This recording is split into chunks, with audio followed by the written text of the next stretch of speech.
Venice ये सिर्फ एक शहर नहीं है, ये इतिहास, कला और आश्चर्य का एक ऐसा मिश्रण है जिसे देखकर हर कोई मंत्रमुग्ध हो जाता है। लेकिन दोस्तों, क्या आप जानते हैं कि इस शहर के पीछे एक गूढ़ कहानी है जो इस शहर को और भी ज्यादा रहस्यमय बनाती है और सबको चौंकाती है। ये पूरी दुनिया का एकमात्र ऐसा शहर है जो पूरा का पूरा पानी में बसा है। इस शहर में कोई रास्ते नहीं है, बस नहरें हैं। एयरपोर्ट के बाहर जाते ही आपको टैक्सी नहीं लेनी होती, बट आपको होटल या कहीं पर भी जाने के लिए नाव लेनी होती है। इसीलिए इस पूरे शहर में एक भी कार नहीं है। ये पूरी दुनिया का एकमात्र लौता कार फ्री नगर है और कोई व्हीकल भी नहीं है। इसकी हर गली के बीच से नहर गुजरती है और हर मोड़ पर आपको इतिहास की कहानियां मिल जाएगी।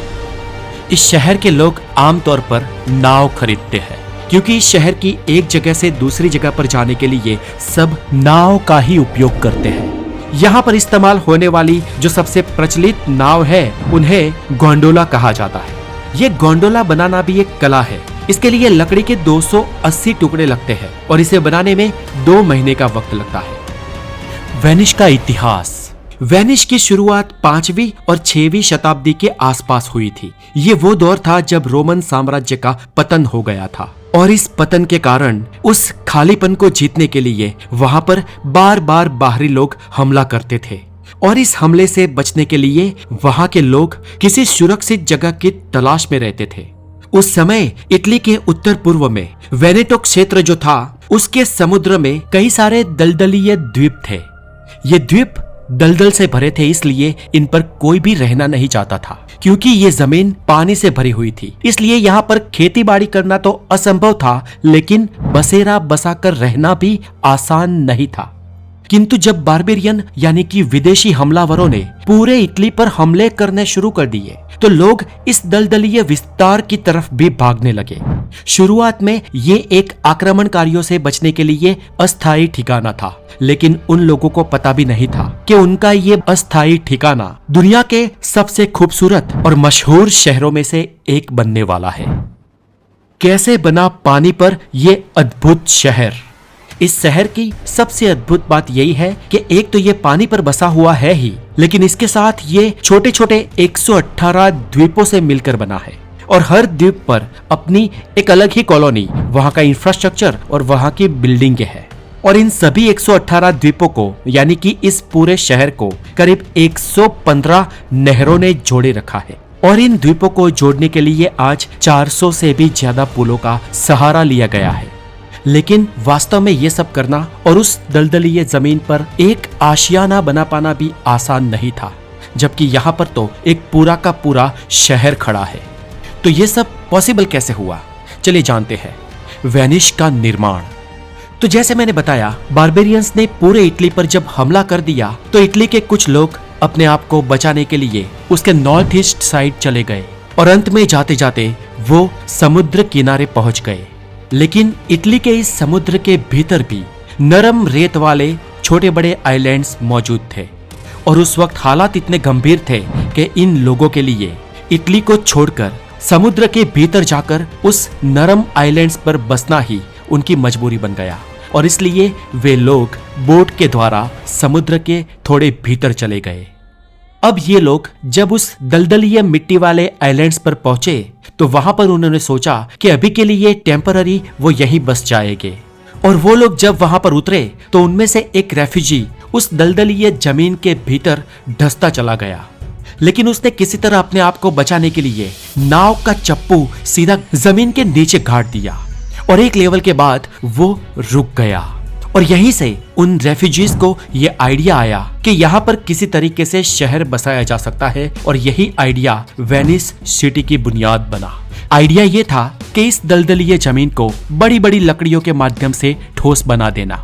इसके बाद उन्होंने आसपास से कई सारी लकड़ियों का इंतजाम किया और उनके पास जो भी लकड़ी थी उन्हें स्थिर करके वो वहां पर रुक गए और बाद में बहुत सारे और लोग भी वहां पर आने लगे और इस दलदलीय आइलैंड्स पर रुकने लगे।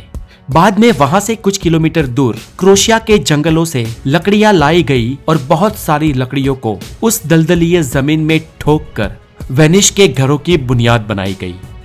इसमें होता यह था कि बड़ी मोटी और लंबी लकड़ी को जब इन आइलैंड्स की दलदलीय मिट्टी के ऊपर ठोका जाता था तो करीब 5 से 6 मीटर अंदर जाने के बाद वहां पर ठोस जमीन, ठोस मिट्टी आ जाती थी, जिसमें ये लकड़ी फंस जाती थी, फिट हो जाती थी और सख्त बन जाती थी और ग्रिप बना लेती थी, जिसे हिलाया भी नहीं जा सकता था। मतलब कि ये दलदलीय जमीन कुछ हद तक ही थी। उसके बाद तो 5 से 6 मीटर नीचे सख्त जमीन थी। ऐसी लाखों लकड़ियों को ठोककर पूरा वेनिस शहर बनाया गया। इन लकड़ियों को एक दूसरे से बहुत ही करीब साथ अंदर ठोका जाता, जिससे एक बड़ा और सख्त प्लेटफॉर्म बन जाता। इस प्लेटफॉर्म को समतल करके उसके ऊपर बड़ी लकड़ियों को बिछा दिया जाता था ताकि वो इक्वल हो जाए और सभी लकड़ियों की नींव पूरा लोड एक साथ सह सके। और इस फाउंडेशन को पानी के लेवल से ऊपर उठाने के लिए स्पेशल लाइमस्टोन के उनके ऊपर ब्लॉक्स रखे गए।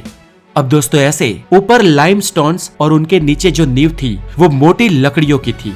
इस दोनों के कॉम्बिनेशन ने एक बहुत मजबूत बुनियाद बना ली।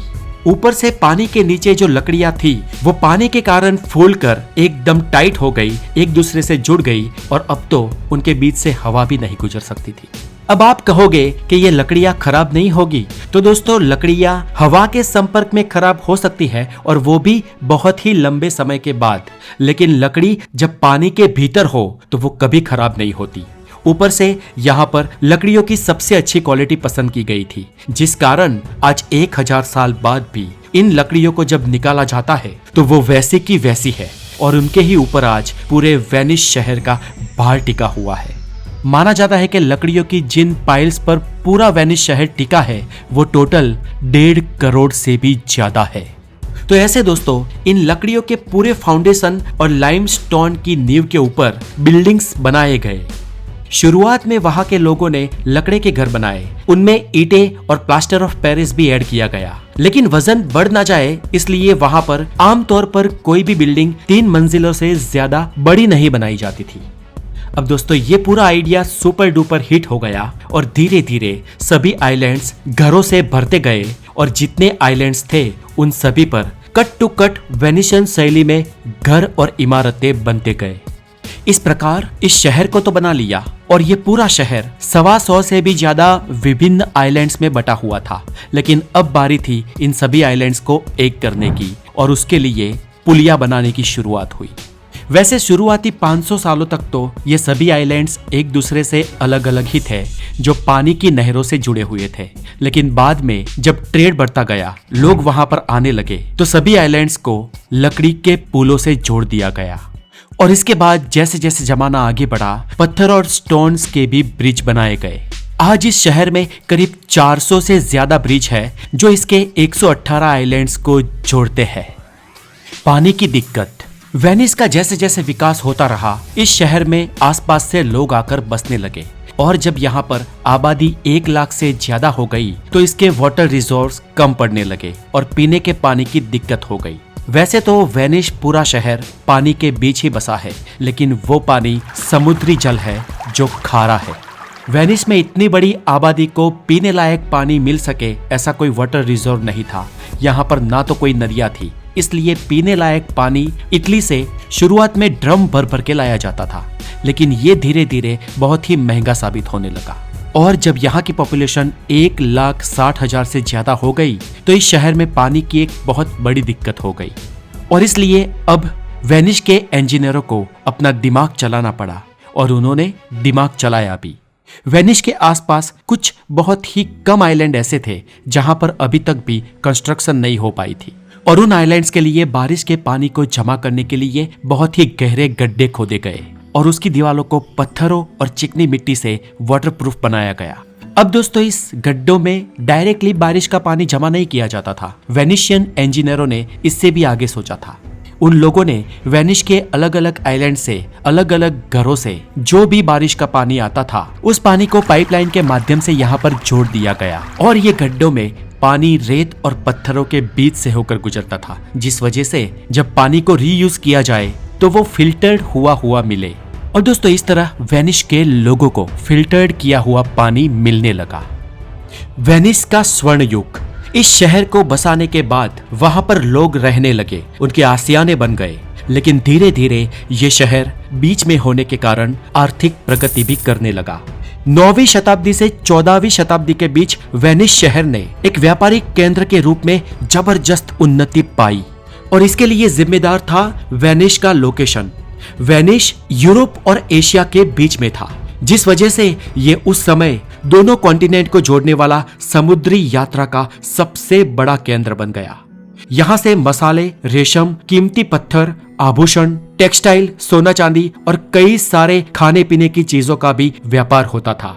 वेनिस के बंदरगाहों पर दुनिया भर के व्यापारी और जहाज आते थे, जिस कारण ये शहर उस समय इतना धनवान बन गया कि उसे उस समय floating city of the gold कहा जाने लगा। सेंट मार्क स्क्वायर वेनिस शहर का दिल। वेनिस का सेंट मार्क स्क्वायर शहर का सबसे मशहूर और खूबसूरत हिस्सा है। ये स्क्वायर कभी वेनिस गणराज्य का राजनैतिक और सांस्कृतिक केंद्र हुआ करता था। ये स्क्वायर अपनी सोने की परत वाले गुंबज और शानदार मोजाइक के लिए प्रसिद्ध है। यहाँ पर जो ये चर्च है वो 11वीं शताब्दी में बनाया गया था, जो आज भी वहां पर बना हुआ है और वेनिस शहर की पहचान है। लेकिन दोस्तों, इस सेंट मार्क स्क्वायर की आज के दिन सबसे चौंकाने वाली बात यह है कि यह स्क्वायर धीरे धीरे पानी में डूब रहा है। वेनिस का सबसे बड़ा दुश्मन ग्लोबल वार्मिंग। दोस्तों, आज हम ग्लोबल वार्मिंग के युग से गुजर रहे हैं और आज साउथर्न और नॉर्थर्न पोल में हिमशिलाएं पिघल रही है, जो समुद्री लेवल को बढ़ा रही है। कई सारे द्वीप है दुनिया में जो गायब हो चुके हैं। मालदीव जैसे कई सारे देश भी भविष्य में गायब हो जाएंगे। तो क्या वेनिस का भी यही हाल होगा? तो दोस्तों, अनफॉर्चुनेटली सच बात तो यही है कि हाँ, यही होगा। धीरे धीरे वेनिस शहर भी गायब हो जाएगा, समुद्र मग्न हो जाएगा। विज्ञान कहता है कि अगर हालात नहीं बदले तो लेट ऑन लेट अगले 80 सालों में वेनिस पूरी तरह डूब जाएगा। क्या वेनिस बच सकता है? आज वेनिस को बचाने के कई सारे प्रयत्न शुरू हुए हैं। उसमें से सबसे बड़ा जो है वो है MOSE प्रोजेक्ट, जिसमें बड़े बड़े बैरियर लगाए जा रहे हैं, जिससे समुद्र के बदलते जल स्तर को रोका जा सके। लेकिन ये समस्या का टेम्पररी हो सकता है, लेकिन स्थायी हल नहीं है। एक ना एक दिन ग्लोबल वार्मिंग ऐसे ही चलती रही तो वेनिस का डूबना तय ही मान लो। वेनिस का अनोखा फेस्टिवल कार्निवल। दोस्तों, वेनिस कार्निवल पूरी दुनिया में मशहूर है। ये त्योहार हर साल के फरवरी महीने में मनाया जाता है और इस दौरान लोग वहां पर अद्भुत मास्क पहनकर और परंपरागत पोशाक पहनकर परेड पर निकलते हैं। लेकिन क्या आप जानते हैं कि इन मास्क के पीछे भी एक अजीब कहानी है? ऐसा है दोस्तों कि 18वीं शताब्दी में वेनिस के लोग इस मास्क को इसलिए पहनते थे ताकि उनकी पहचान छिपी रहे। उस समय अमीर और गरीब के बीच की बहुत बड़ी दूरी वेनिस में हो गई थी। वो इन मास्क के सहारे अमीर और गरीब के बीच की दूरी को मिटा देते थे। अब चले दोस्तों, आखिर में आपको एक फैक्ट बता देता हूँ, वेनिस शहर का नाम वेनिस कैसे पड़ा। तो दोस्तों, कई लोग ऐसा मानते हैं कि वेनिस का मतलब होता है डिसअपियर हो जाना, गायब हो जाना, और बहुत जल्द वेनिस शहर भी समुद्र मग्न हो जाने वाला है, गायब हो जाने वाला है। इसी से इसका नाम वेनिस पड़ा। लेकिन ये एक मिथ है, रियलिटी नहीं है। वेनिस का नाम दरअसल इटालियन वेनेटी पीपल से आया है। वो वेनेटी लोग जो रोमन साम्राज्य के पतन के बाद अपनी सेफ्टी के लिए वेनिस की दलदलीय जमीन पर पहुंच गए थे और वहां जाकर वेनिस शहर बसाया। ये वेनेटी लोगों के नाम पर से ही वेनिस शहर का नाम पड़ा है। इनफैक्ट करीब 1000 साल तक ये वेनिस अपने आप में एक नेशन था, एक राष्ट्र था, एक रिपब्लिक था। लेकिन बाद में साल 1866 में ये इटली से मिल गया और इटली का हिस्सा बन गया। तो दोस्तों, वेनिस शहर के ऊपर ये थी हमारी आज की डॉक्यूमेंट्री। आपको इस शहर के बारे में हो सके उतनी डिटेल में मैंने जानकारी दी है। अगर कुछ चूक गया हो तो हमें कमेंट में जरूर बताएं, और अगर आपको ये वीडियो अच्छी लगी हो तो अपने दोस्तों में साझा करें और बने रहे द नॉलेज के साथ, क्योंकि आपको यहाँ पर मिलेगा हेल्दी और साइंटिफिक ज्ञान। अपना बहुत सारा ध्यान रखें। Stay tune, have a wonderful day, take care.